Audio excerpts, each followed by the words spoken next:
माननीय शिक्षा उपदेष्टा प्रोफेसर चौधरी रफिकुल आबरार ৭২তম প্রতিষ্ঠা বার্ষিকীতে আমি আসতে পেরেছি। উদ্যোক্তাদের কাছে বিশেষ করে মাননীয় উপাচার্য প্রতি আমি কৃতজ্ঞ যে আমাকে এই সুযোগ দেয়া হয়েছে। এই প্রতিষ্ঠানের একটা গৌরবোজ্জ্বল ভূমিকা রয়েছে আমাদের জাতীয় জীবনের বিভিন্ন পর্যায়ে। আজকে তাই এই জুলাইয়ের মাসে এই ধরনের একটা অনুষ্ঠানে আসতে পেরে, তরুণদের সামনে আসতে পেরে এবং বিশ্ববিদ্যালয়ে যারা অভিভাবক আছেন, শিক্ষক আছেন, কর্মকর্তা কর্মচারী যারা রয়েছেন তাদেরকে আমি আন্তরিক অভিনন্দন জানাচ্ছি।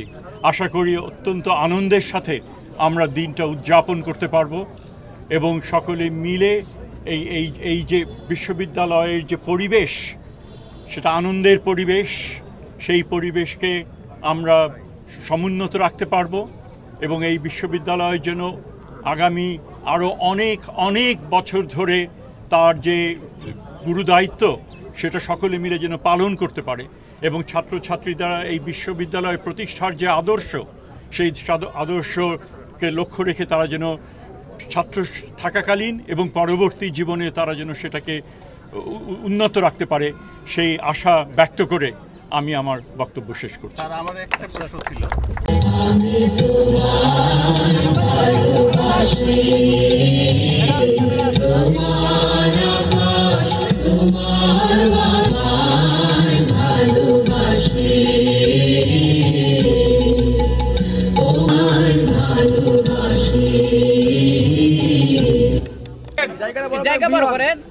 माननीय शिक्षा उपदेष्टा प्रोफेसर चौधरी रफिकुल आबरार এবং অন্যান্য সম্মানিত আমন্ত্রণবৃন্দ এবং রাজশাহী বিশ্ববিদ্যালয় প্রশাসনের মাধ্যমে আজকে বেলুন অবমুক্তকরণের মাধ্যমে শুভ সূচনা হলো রাজশাহী বিশ্ববিদ্যালয়ের প্রতিষ্ঠা চিকিৎসা বিজ্ঞান বিভাগ রাজশাহী বিশ্ববিদ্যালয়ের শিক্ষার্থীবৃন্দ।